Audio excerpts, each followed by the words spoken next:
No makeup. No kilay.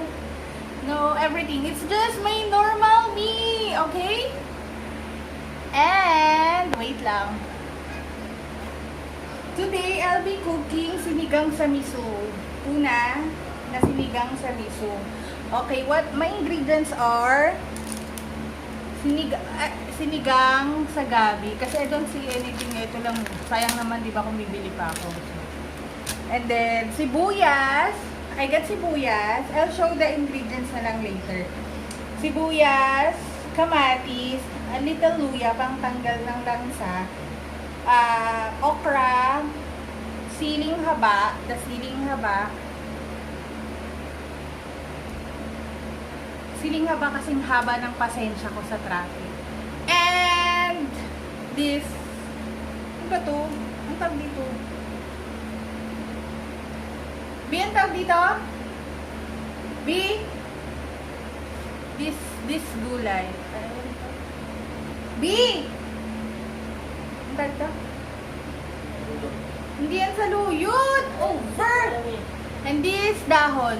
Hindi ko alam to guys. Pa-leave na lang sa comment section kung ano to. Okay, I really don't know this. Hindi talaga ako maalam sa ibang name na gulay. Naturinang teacher, hindi maalam sa mga name ng gulay. Okay, pasensya na kayo sa mini kitchen ko.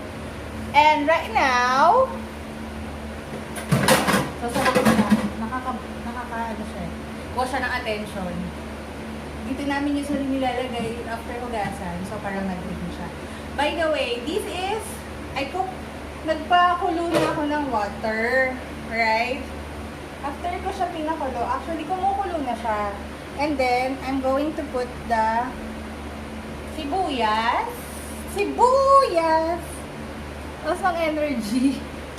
Nakapagpahinga. Sibuyas. And the kamatis. Guys, naghugas ako Ako yung tipong taong pag nagluto, may naghuhugas ng kamay. So, eto na. May sensory issues. Okay. So, nilagay ko na siya.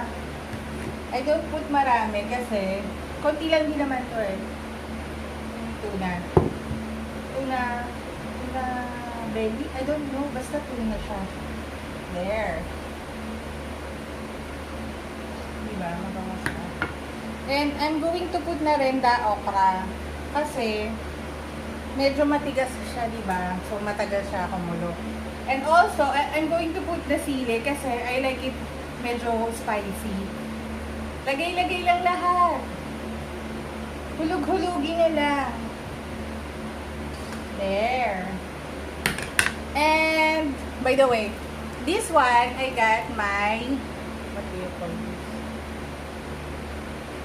Atay. Binabad, this one. The atay. I'll show it to you next time. Katapos ko lang siyang ibabad, nilagyan ko siya ng garlic, paminta, and toyo. That's it. And then babad. Gagawin ko siyang adobong atay. Mas masarap kasi siya na matagal siyang binabad. Compare, na-conscious ako, wala akong kilay. Pero, mas okay siya, matagal siyang binabad bago siya kinulo or lulutuin kasi mas tumapit na yung lasa. Again, atay ng manok, toyo, bawang, kalamansi. So, tansahin nyo. Usually, ginagawa ko pag maraming kalamansi. Hindi mo sobrang dami. Enough na yung siguro mga 7 na kalamansi. Pero, once na hinalo ko na siya, inaamoy ko pa siya. So, pag feeling ko, hindi ko pa naamoy yung kalamansi more. Ganon. And, ginagamitan ko siya ng strainer kasi para hindi na ako mahirapang kumuha ng buto. So, right now, hinihintay natin siyang kumula! Woohoo! By the way, I got here patis. Usually, patis yung pinang-aalat ko kasi mas masarap siya, mas malasa siya, guys. Diba? Now, we're just waiting. Okay, let's talk about the weather, guys. Sabi nila may paparating na bagyo. So, ingat-ingat tayo. And let's pray to those, eto na naman ako, let's pray to those na wala silang proper shelter, di ba? Pag-pray din natin sila na they will keep safe and warm kasi may paparating nga doon na bagyo. So, ganun.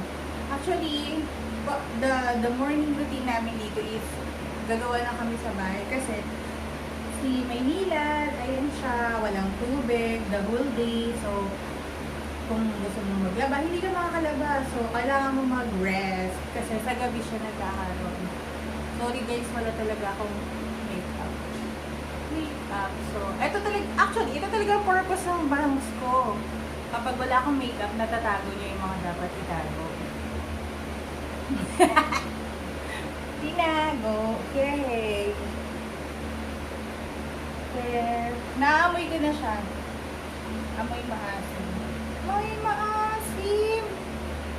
There. And then, I'm going to put na since kumukulo na siya, a little kulo. There. I'm going to put the fish, the tuna. Ow! Para maluto siya. And a little mali yung pagkakaliwa ng partner ko. Ginawa niya kasing bilog. Ay, bilog ko lang nakikita.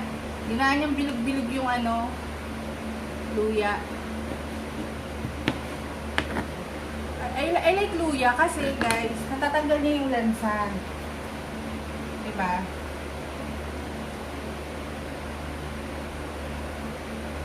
Actually, yung binili kong tuna is tatlong piraso lang na malalaking na hiniwa-hiwa siya. Diba? 3 piraso lang kasi 2 lang naman kami. And then, what I did is, hinati ko siya sa gitna. Diba? Sayang naman. There. So, once na kumukulo na siya, actually kasi kumukulo na siya. So, ilalagay ko na ang sinigang sa gabi. Sabi nila, there is sinigang sa MISU na ready na ng Nor. Mas prefer ko ang Nor, guys. Kasi, mas malasa siya for me. Sabi nila, may ready mix na ng sinigang sa MISU. But I prefer kasi na meron siyang MISU talaga. You know what I mean? Gusto ko yung nalalasahan ko yung MISU. Actually, yung totoong MISU. Right? There. There you go. A little pepper.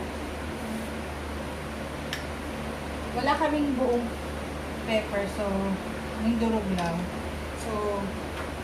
So sino mag-a-adjust? Eh di siya. Langan ako. Ako na lang lagi.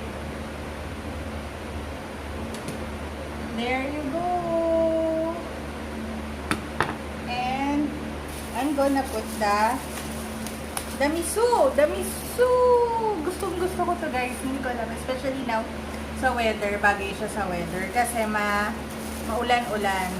So, MISU. Hindi ko alam kung saan siya gawa. Somebody tell me saan ito nagawa. Saan siya? Sa fish ba? Sa fish. There you go. Nilagay ko na siya. So, para lang madurog siya. Mainit.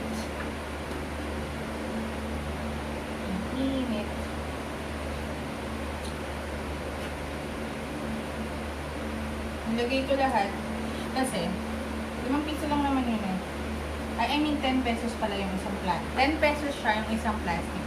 Nilagay ko na lahat kasi wala na akong paggagamitan. Hindi ko naman alam kung kailan kami mag-news ulit.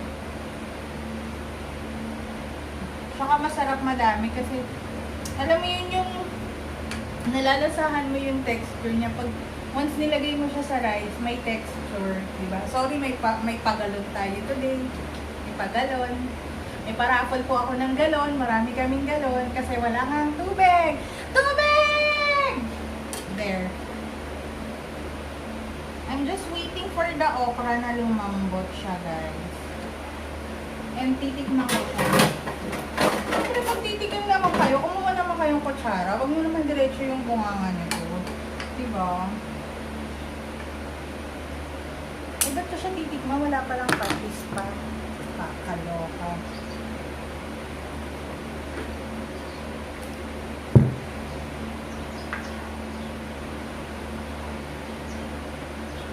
There.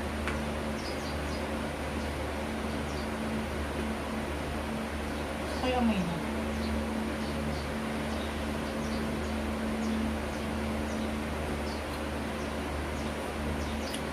Sarap! Grabe siya. Grabe na. Grabehan! Sarap! Siyempre, luto ko to. Alam nga sabihin kong hindi masarap. Diba? Siyempre, kahit hindi masarap, masarap. Pero masarap talaga siya. No doubt. Wait, I'll just switch the cam so you can see what is going on in here, okay? Bye! Bye! Guys, I'm back! Pero ngayon, ito yung view na makikita nyo for the meantime. For the meantime talaga. Okay. Kumukulo na siya. Okay. There you go.